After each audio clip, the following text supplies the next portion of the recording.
I'm really pleased to introduce Joan Ockman, who is an old friend of the Architectural Association.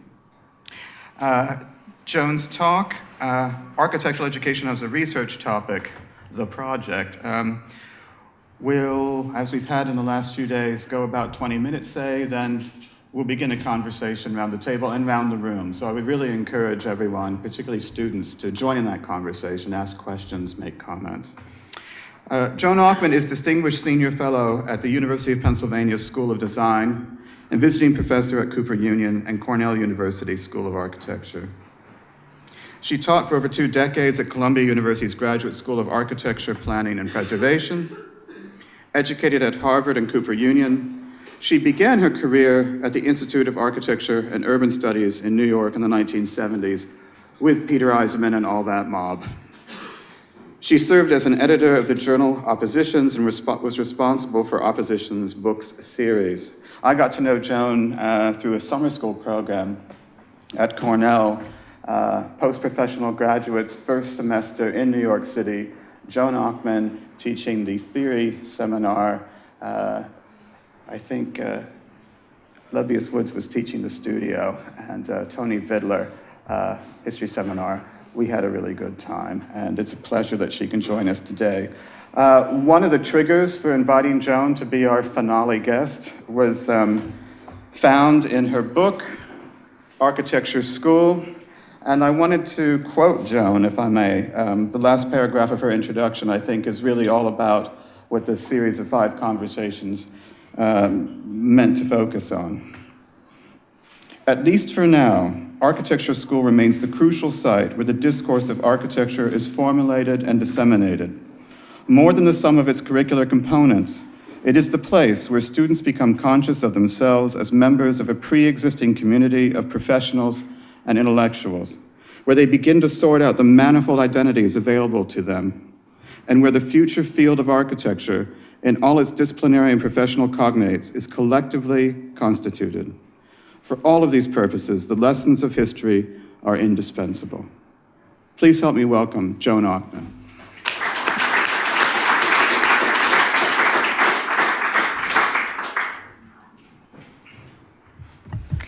Thank you very much, Mark. And Mark, it's very nice to be here today.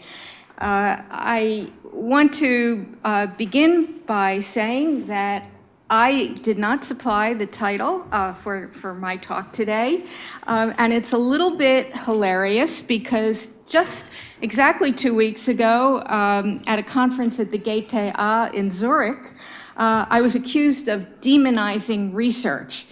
So I didn't bring any slides today, and instead decided, there are lots of images in that book, so you can, if you want pictures, you'll find them there.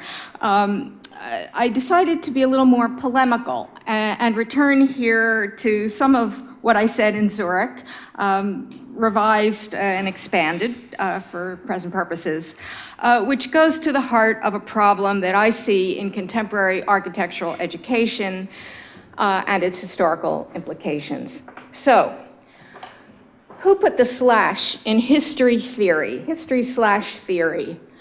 It was a consequential stroke, although its origin is hard to pinpoint. It seems to have appeared in the late 1960s or early 70s, when architecture schools began to accord theory the same value as history. Why this happened is a matter we'll get to. Interestingly, the history-theory conjunction appears idiosyncratic to architecture. We don't encounter anything similar in literature, for example, or in the sciences. In the age of the computer backslash, we need to specify it as a forward slash. As a shorthand for history and/or theory, we sometimes find it substituted with an ampersand, history and theory, or with nothing, history theory, as in the German acronym Gaîté, the Institute for History and Theory of Architecture at the ETH Zurich, established in 1967. It's also often conjoined with criticism, as in the HTC, the History, Theory, and Criticism of Architecture and Art program at MIT, founded in 1975. In any case, What it has signified until recently is something between an interrelated field of study and a full-blown discipline. Yet H/T, as it's frequently abbreviated, enjoyed unparalleled success during the 1970s, 80s, and if it enjoyed unparalleled success during the 70s, 80s, and 90s, the last couple decades have witnessed a backlash. While it remains nominally present in school curricula and in architectural publications, theory no longer possesses the luster it once did. And at least in North American institutions, history is fighting an uphill battle against a culture programmatically directed to the future. Back in 2000, in the valedictory issue of the journal Assemblage, I virtuously proclaimed, "There can be no history without theory. There can be no theory without history.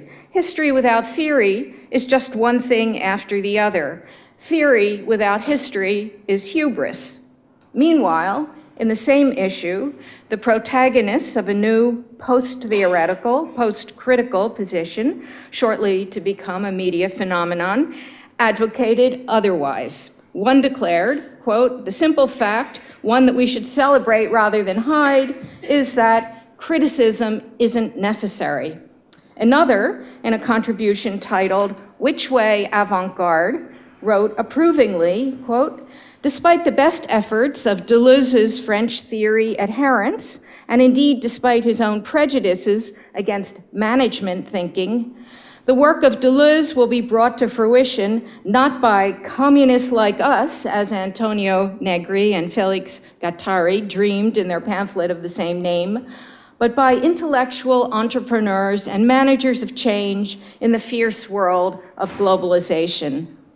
17 years later, it's sufficient to observe that both of these writers are deans of major US architecture schools.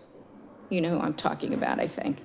Deleuzianism, for its part, has become less of an obsession with architects and/or receded into the mists of late 20th century architectural theory.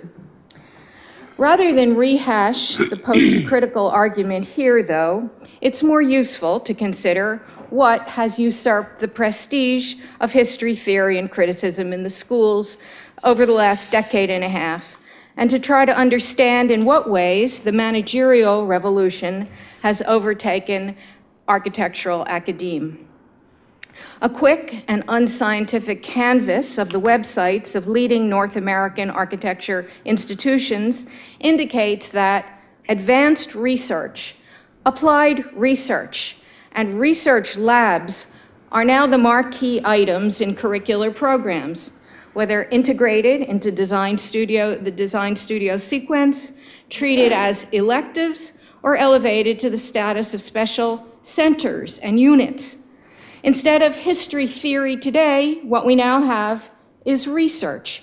Research is the holy grail of contemporary architecture education, and the laboratories in which it's carried out by white-coated architectural technicians, figuratively speaking, are its shrines. As for criticism, arguably, we now have something like curation. History theory has turned into research/curation. Currently, at one of the schools where I teach, the basic history theory curriculum, a required 3-semester sequence for all incoming MArch students, is about to undergo major revamping. The proposal on the table is to scrap large lecture courses and divide each 13-week semester into 2 6-week modules taught by a rotating cast of faculty members. The modules are to be focused on the following themes: foundations/theory, urban/environmental, and housing/contemporary theory. The logic behind this new set of slashed compounds is less than self-evident, and notably, history per se is not among any of the specified themes. The stated objectives include providing faculty with more flexibility, potentially tying in academic coursework with the design studio sequence, and giving students options. I really don't know whether these are good ideas or bad. I'm not against change. What I do know is that the large lecture courses on the history of modern architecture that I've been honing for a number of years, in which I try to give students a comprehensive critical overview of the last century and a half of architecture, principally European and American, although I've increasingly made efforts to offer a more global picture, will be retired. What are the implications of the shift away from history and theory toward research, research, research? I hasten to say that the upstart research is not a brand new preoccupation in architecture. It was fundamental to the polytechnical educational model in its 19th century origins, and in the American adaptation to the engineering experiment stations that cropped up in early land-grant universities, which investigated a range of topics from the acoustics of auditoriums to the use of the Dewey Decimal System in the classification of architectural knowledge. By the 1930s, the hands-on workshop model, pioneered at the Bauhaus, started to be widely disseminated, giving meaning to a modern concept of design as research, and displacing the dominant model of the Beaux-Arts atelier with its emphasis on individual artistic inspiration, historical precedent, and rituals of representation. After World War II, with the ascendancy of the social sciences in the liberal arts university, methods based on statistics, psychology and behavioral science, systems theory, and fieldwork began creeping into programs in architecture education, from Berkeley to Ulm. Yet the recent fetishization of research in architecture schools has new ingredients. Obviously, the skill set most useful for research differs from that required for theoretical and critical inquiry. As a methodology rooted in science, whether pure or applied, research is founded on claims of objectivity and factuality, while, as just suggested, it can be carried out in any architectural domain, from technology and construction to design to history and theory. It relies on the activities of finding, collecting, organizing, documenting, categorizing, cataloging, analyzing, editing, and ultimately, in the curatorial stage, arranging information. Architects are especially adept at this last. In privileging hunting and gathering over more sedentary tasks, like reflecting and questioning, it rewards enterprise and ingenuity. It eschews tendentiousness, preferring to defer judgment, to borrow Denise Scott Brown and Robert Venturi's formulation with respect to their learning from Las Vegas studio, at least provisionally. Today, research projects in every field benefit spectacularly from the affordances of computerization and distributed networks of information.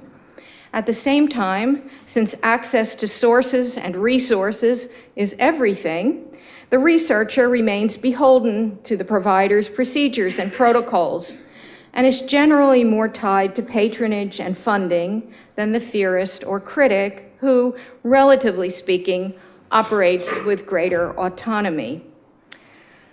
All this is to suggest that today's culture of research and curating is more perfectly geared than that of theory and criticism to a form of higher education that is in process of being profoundly reshaped by market forces, by consumer values, by globalization, and by digital media. Universities are being restructured to run on the for-profit model of the business corporation, and under the regime of cognitive capitalism, the production of research is integral to their lifeblood and their brands. As Andrew Ross has written, quote, "In all likelihood, we're living through the formative stages of a mode of production marked by a quasi-convergence of the academy and the knowledge corporation. Neither is what it used to be. Both are mutating into new species that share and trade many characteristics.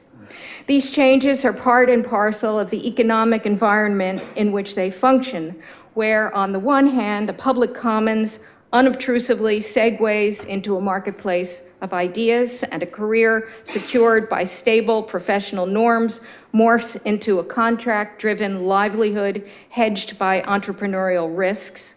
And on the other side, where the busy hustle for a lucrative patent or a copyright gets dressed up as a protection for creative workers. Here, the restless hunt for emerging markets masquerades as a quest for further international exchange or democratization, unquote. If this characterization has, until quite recently, been more recognizable as a description of the academic environment in fields like medicine and the social sciences, today the bureaucratization, instrumentalization, and globalization of the knowledge economy has spread to every corner of the university.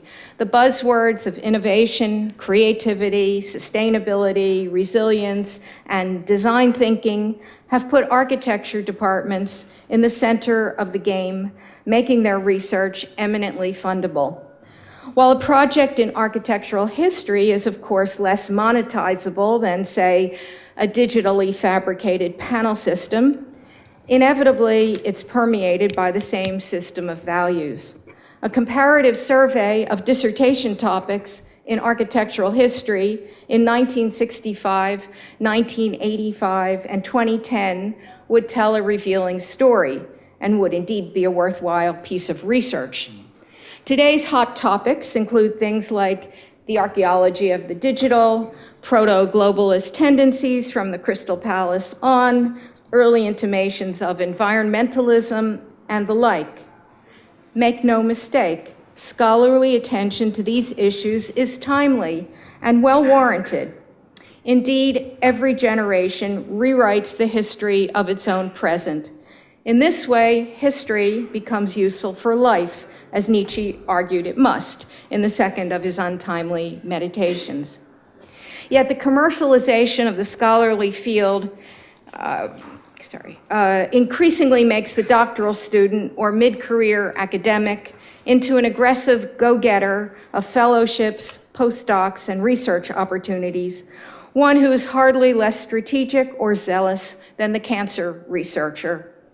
It's no secret that entanglement with funding tends to affirm and reinscribe the interests of the sponsor or patron in the project.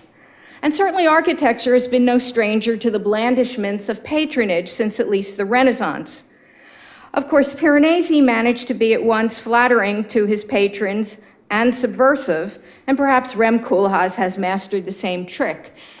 Yet the permeation of architecture education by capitalist prerogatives, from the mastery of grant craft to the hustle of getting published, to the curation of the portfolio or tenure dossier, has made faculty and students alike into entrepreneurs of themselves in a competitive academic marketplace. In this context, theory and criticism are rather tangential pursuits and mainly serve to inject friction into a self-lubricating system. In its emergence in the 60s and 70s, architectural theory had an essential role to play in dismantling modernist orthodoxy and was key to the ideological success of postmodernism. It also took inspiration from ideas emerging in other university departments, especially literature.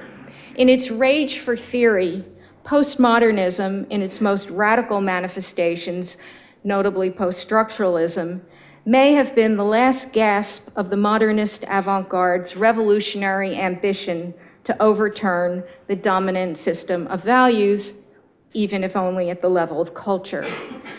But in the increasingly conservative and revanchist climate of the 70s and 80s, the fledgling subfield of theory itself became institutionalized and soon turned into an academic industry with a star system and a self-serving network of publications, conferences, and exhibitions that reduced the political to a talking point. The backlash against theory in architecture that erupted in the 90s was overdetermined by both growing exasperation with this intellectual hyperinflation and the desire in an expanding global market for building construction and an explosion of exciting new technologies to get back to pragmatic problem solving. Today, though, it's clear that the fin de siècle convergence between the vanguard of theory and a techno-futurist architectural practice folded smoothly into the underlying neoliberal agenda. It is capitalism that now is the most revolutionary force in the world, and a triumphant managerial ethos has given rise to a host of new specializations laser-focused on performance, optimization, and delivery. I just received an email solicitation from an architectural colleague who calls himself an algorithmic consultant. Public intellectuals are now thought leaders. What does all this mean for the practice of architectural pedagogy, the imperative of research, and in particular for those who profess architectural history and theory?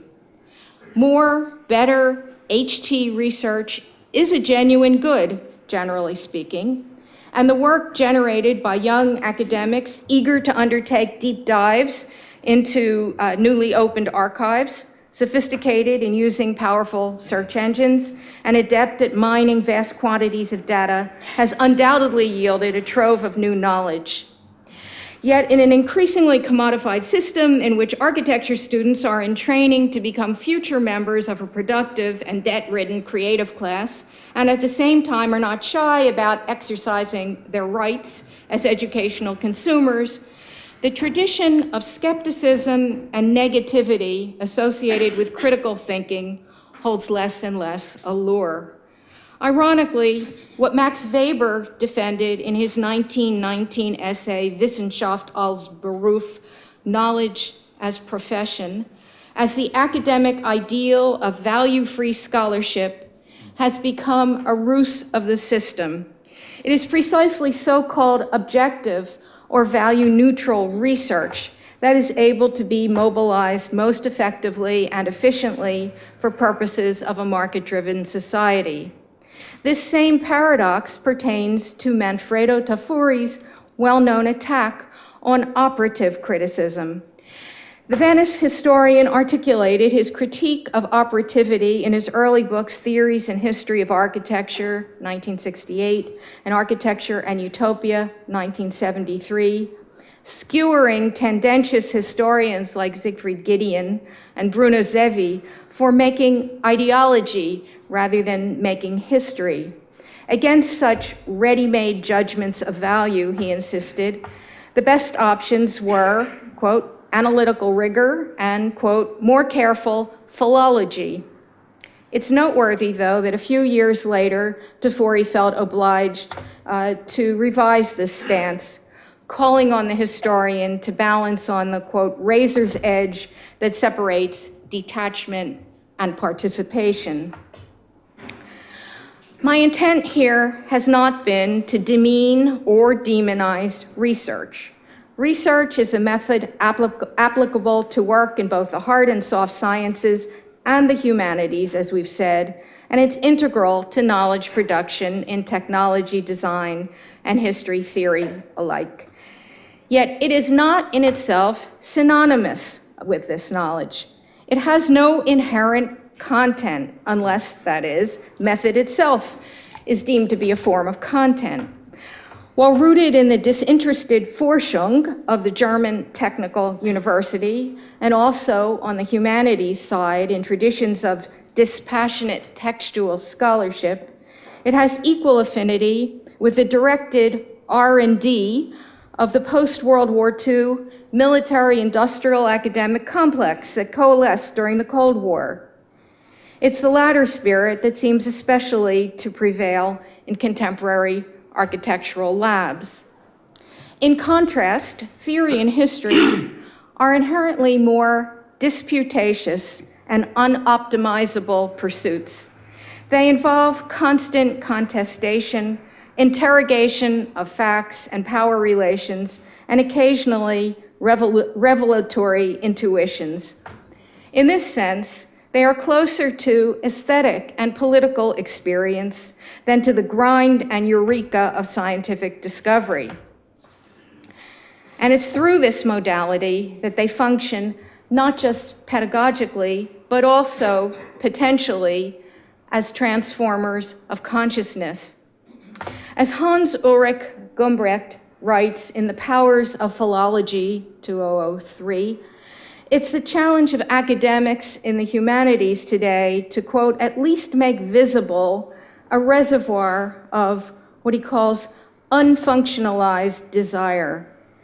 In other words, the architectural historian, theorist, critic, no more nor less than the studio teacher, has to find ways to infuse timely knowledge with untimeliness, to give so-called immaterial labor materiality, and to open up an educational space that can serve as a counterweight to a weightless cycle of production, consumption, and distribution. Thanks.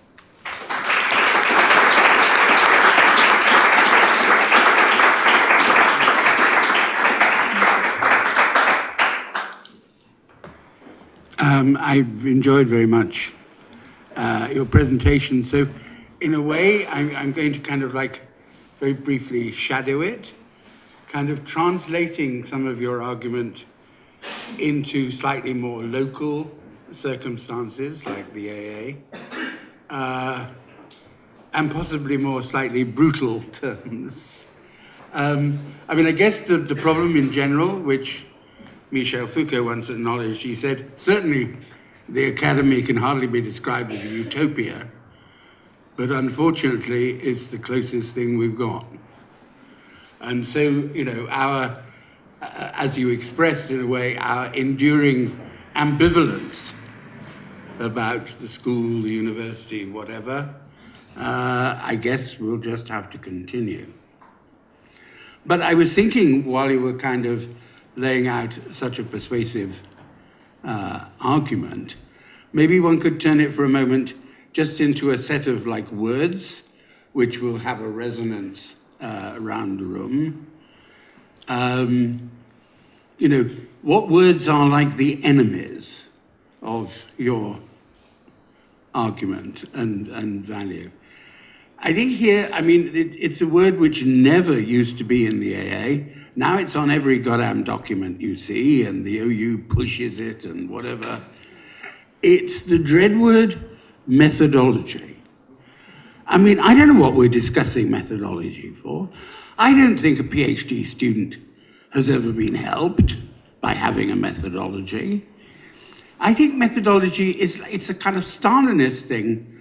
It's a topic that bureaucrats can discuss because they think it doesn't involve you knowing something.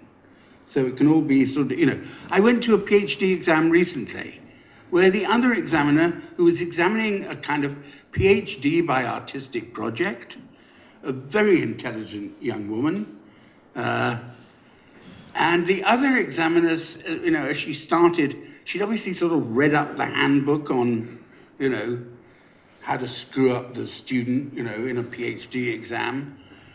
She said, I'd like to start by asking you about the relationship of your thesis to methodology. You know, I mean, it was preposterously aggressive. It was horrible. And then you come to like research, you know, which, as you rightly say, has sort of superseded kind of the world of theory. It has more caught on at the AA, but again, I think it's a largely administrative topic, and actually, properly used, should stay as a, you know, administrative definition. You know, in that sense, it has some significance. But at the AA now, I mean, if people develop what you might call a mild curiosity in something, they say they're doing research. I mean, it's tempting to say, you know, actually a gentleman doesn't do research. I mean, what does a gentleman do? I mean, actually we've forgotten the use of the word which sustains architecture, or should do, which is study. I mean, a humble but grand word, study, used to be pretty much kind of reserved for people just endlessly and ceaselessly contemplating the Talmud. It mobilizes the most serious connotations so that we could grant that in that sense, architecture is also, as people often insist, is a knowledge. It's not necessarily a knowledge like other forms of knowledge, but it's a knowledge. If it's a knowledge, it certainly didn't get there through research. It got there through design and discussing the design, through the discourse of architecture. So institutions need to be extremely skeptical, or I would say downright cynical, about the role that research is currently playing. I don't question research in physics or in the medical sphere or something. I'm not being in favor of ignorance, but in a relatively small school like the AA, the thought of having elaborate and huge wishes to have great sort of elements of research, well, fortunately, they're unrealistic, but they wouldn't be desirable. Apart from anything else, research projects always lock people out. They don't include people. They're actually inconsistent with a very porous institution.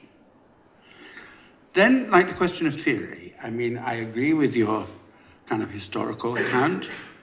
I can't remember, someone quoted here not long ago, is it Michael Speaks in the States, saying, in the 90s, there was a contest between theory and programming won. That was Michael Speaks I was quoting. Yes, one of those two. right, I thought, yes. One of the two. One of the problems with, the academy is that there are some people in it, in fact, not for some, there are a lot, who, the real term the one would use is they're dumb. You can't think that if you think the issue through. If you're generous to their basic intelligence. Theory, I have a kind of perhaps idiosyncratic view. I think the purpose of theory is to get off the back of architecture all the ideologies and theories that invade it from somewhere else. Architecture does have a lamentable history of thinking, it's all right, architecture, but it needs something from outside. There's a kind of structural weakness in the culture of architecture, which is always thinking, if we got semiotics, if we got this, if we got that, we'd put it on the right footing. You can see that in the library. They're extraordinary in the library. They seem to have a preternatural grasp of what students will be reading next term. There was a sort of 2 or 3 year period in the 90s when the shelves were just covered in books on deconstruction. And one day they all vanished, replaced by books with pictures of shoals of fish that were all, you asked, and that's about complexity theory. The bookshop was the same. You'd suddenly see a whole generation vanish overnight. I think the purpose of theory is to get off the backs of architects, of architecture, the incursions, sometimes this will require immense study. Think of the incredibly ancient and continuing intervention in architecture of philosophy. It would have been very good if deconstruction had not so much been, the false name of a form of architecture, but a possibility of teaching people, if you look at the windows here, think how much those windows are conditioned by certain philosophical arguments about inside, outside, what reality is. The window became almost the materialized version of a theory, of a philosophical theory. And it's not till architecture could throw that philosophy off that it was able to think about designing windows in a more thoughtful way. History, I think, has, I mean, you know, it's a strange thing because everyone from time to time declares it sort of finished. But to make it sound finished, they in fact end up giving a history of it. It's just there. The question is really what use architects make of the history. So, I mean, you know, I think in a sense, the practical use of your argument is really about acquiring a very strong, it's not that I want to be dogmatic about anything, but a strong skepticism, and especially about this research curation sort of regime. I mean, hopefully, a bit like postmodernism, sometimes the genius of the AA is to sit something out. You know, it pretty much sat out postmodernism, and pretty much for a very good set of reasons. So we don't always have to be in the current trend of anything. What is a requirement on the AA is that in one way or another, through design, through thought, through talk, through writing, we study. Thank you. Joan, we have packed room and lots of questions for you. And I know this question of research that Mark has underscored is one that also triggered your talk today. So before we go to the floor, I wondered if you wanted to talk about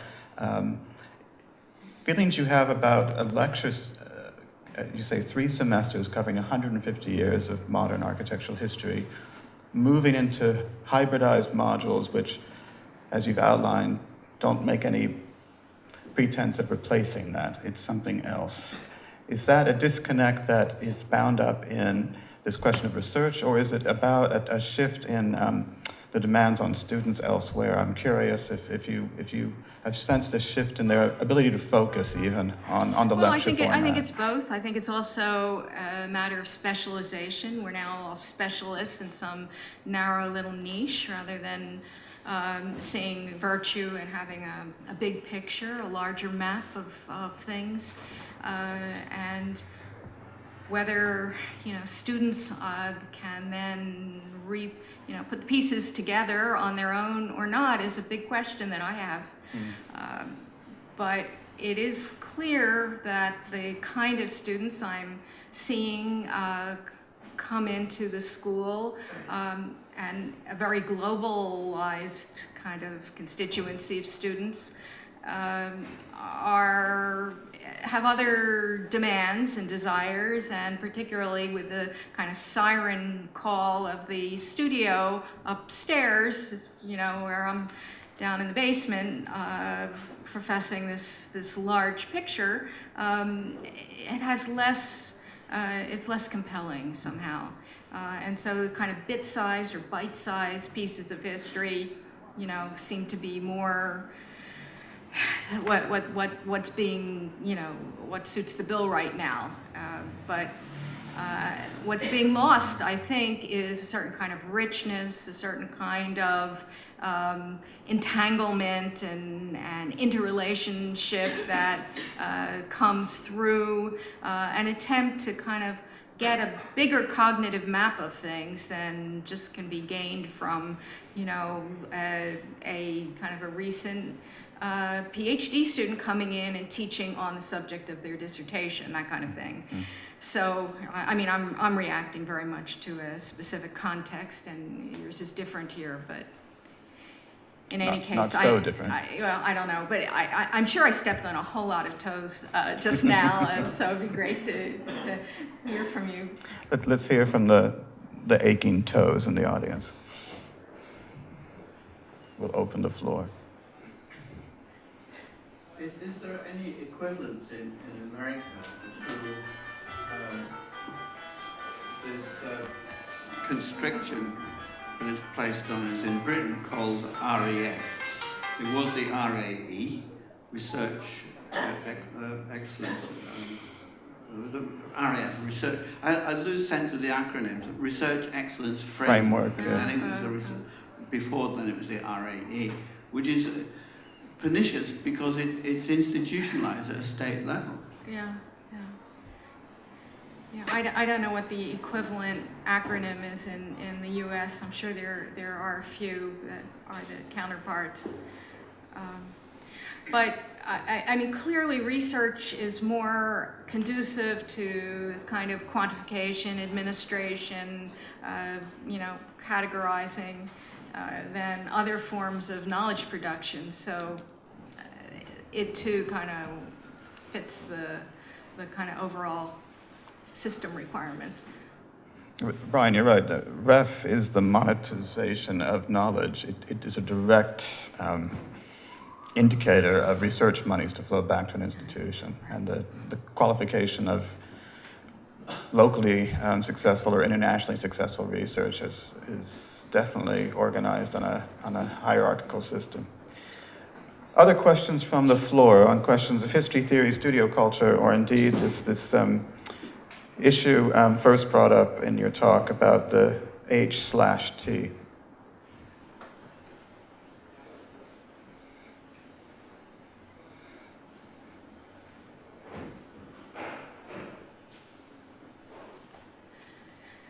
Yes, in the back.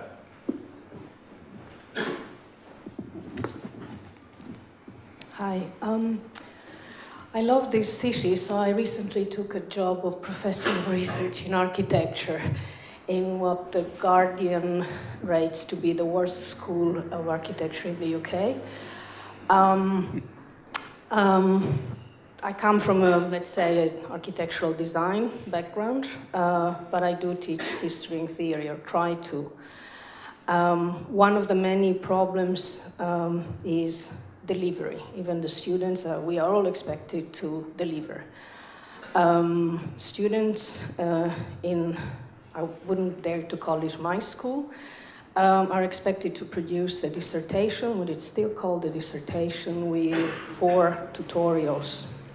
So last week I've run a very informal personal survey with colleagues from the Architectural Humanities Research Association. There are some schools where the dissertation is still, I would say, taught or mentored properly, and they produce what they still call dissertations. I don't know exactly what they do. There are schools where the number of credits is significantly lower, so I presume also then reflected by less hours of mentoring. There are schools where it has altogether disappeared.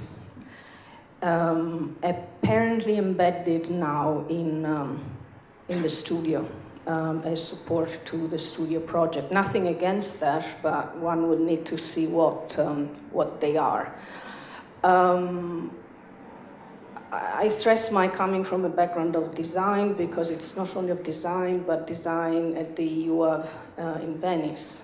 And maybe an answer is a very old answer, and it's a piece by Aldo Rossi, written in the very early 60s for a seminar at the UAV, which has not been translated into English as far as I know, where he talks about the embeddedness of research in the project and the criticality and the, let's call it, research nature of the project as investigation. I've been used this paragraph in all my teaching and inductions, and I'm trying to convince people and colleagues, but I really don't know what to do. I think mine is more of a, yeah, let's keep doing it. Colleagues who teach studio do what Mark, thank you for your word, would call study. Study and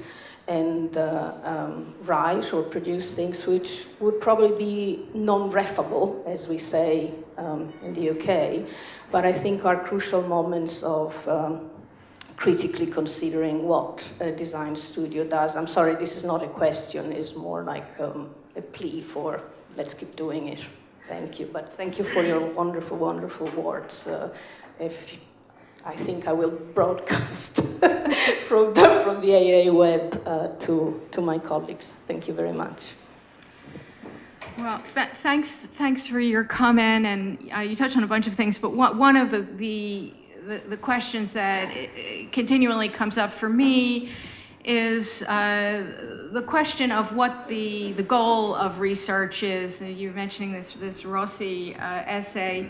How do you, in other words, translate research into design, if we're talking about the studio setting? And thinking back on the Venturis and the Las Vegas excursion or Levittown or whatever, here you take your elite Ivy League university students to, the most decadent town in America, and you sort of slum around there for a while. You collect stuff, you bring it back to the Yale studio, and then what do you do with it? Well, you make a book. This is kind of this Mallarmé project of everything is kind of happens in order to become a book. You make marvelous kind of graphic stuff that is undoubtedly inventive, creative, but how does it then translate into projects, into design work per se? And when we look at the work of the Venturis in particular, I think we can ask that question: what did they learn from Las Vegas? What was that learning? So I think this question of what do you do with the stuff you've collected? What do you do with all this curation once you have it? What is the product, in other words? What's the relation between the product and the project? Yes, a question there in the front. Yeah. Thanks very much for your talk. I'm definitely with you, but I'm going to put another story next to it. So I'm Dirk van der Heuvel, who doesn't know me, from Delft University. And we had a conference from the European Architecture Association schools in Delft, and one of the sessions I organized it with a colleague said research is the future of architecture education. And this was based on our observation that our students have such a different background that we don't know what sort of common denominator is there, or what common background, common education, all that stuff. So one of the things we thought we need to learn students is how to ask questions. What are we dealing with? What are we looking at, etc. So the first thing an architect has to do is how to research, question his or her assignment. And therefore research should become the core of architectural education. That was the start of the panel. It's different research than the classic history/theory research. It's research that relates to what we call in Delft plan analysis, what people like Max Rieselade, for instance, have developed. So how to analyze historical production and how to, let's say, unlock the knowledge that is there in that historical production, and then indeed the step how to transform it, translate it, use it to be operative for your architectural assignment. And it's not just the architecture production, it's also the production of the city as a resource of knowledge.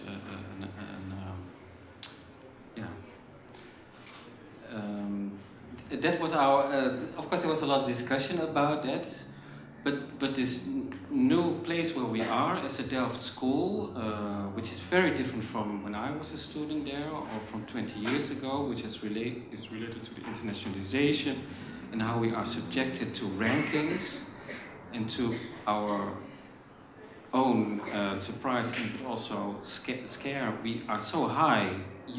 You can only go down, and what will happen then next? And you get other students in, and etc. etc. It's quite an entanglement there, and we want to use research actually to still claim a room of our own project, for our own project.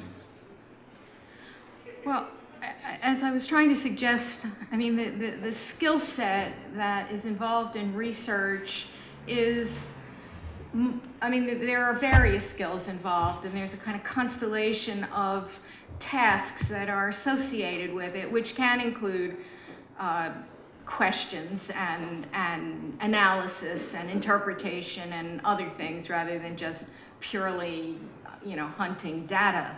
And so, but I think, as Mark was saying before, research in itself, just like methodology in itself, is an empty soup. You can do research into anything. You can research varieties of broccoli. You can research, research. You can do it, So I think students have to be given some content. I mean, we're talking about providing content, which is also another contentious topic, I think, in our time.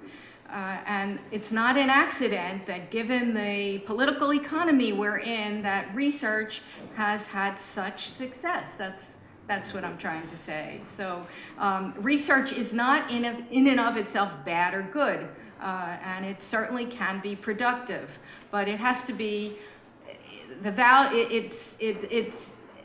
the appearance of value neutrality is something that has to be understood in a context of the particular kind of economy that that we're all swimming in right now. But I think, I'm tempted to ask you, when you say architecture will be sort of superseded by research, or will become research, what on earth do you mean by research? At this point, research seems so undefined. If we call a postgraduate student going to the British Library and working on archives and texts and then writing about it, I call that research, yes. But when the dread word research comes up, we sort of mean it's a group of people within an institution making a claim for resources which then will get written up, and to get the money for it will have to be adjusted to some publicly recognized purpose, the instrumentality which you were talking about. And no, actually, I think one can say it pretty clearly, the future of architecture is not. The axiom that you started with is just wrong, and thank God. But also there's a question at the end of people's relation to what goes on in an institution of learning, which is this: you will in your professional life have read books and research reports. On average, which did you find more interesting? There is within the world of research reports, a concentration of bad writing, loopy thinking, they're awful.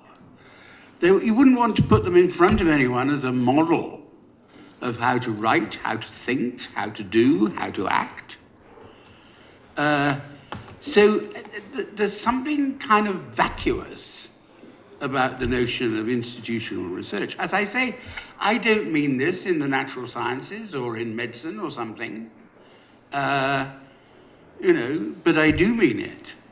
When people talk about, space planning, they're architects, for God's sake, get on and plan it. I wonder if we could say something like this, that Robin Evans, in his book on projection, he said that architects don't really do geometry, they just use it.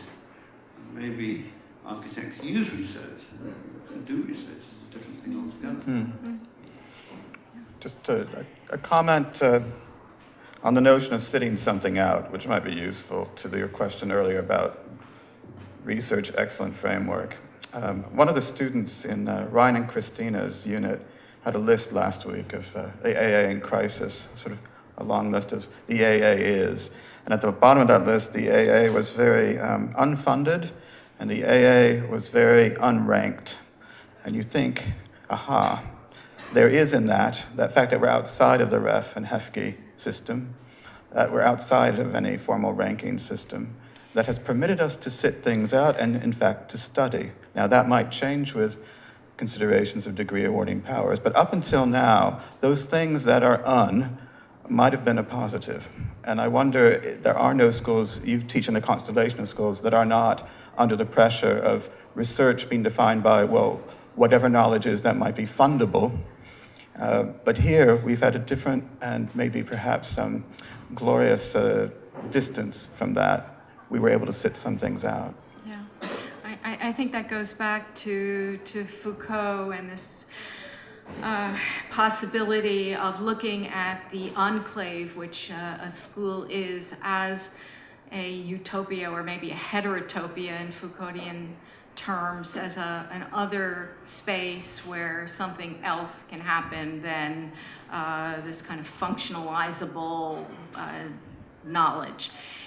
That's what I was trying to talk about in terms of untimeliness and timeliness, and that possibility, reserving, this space for something else to happen than it's happening out there.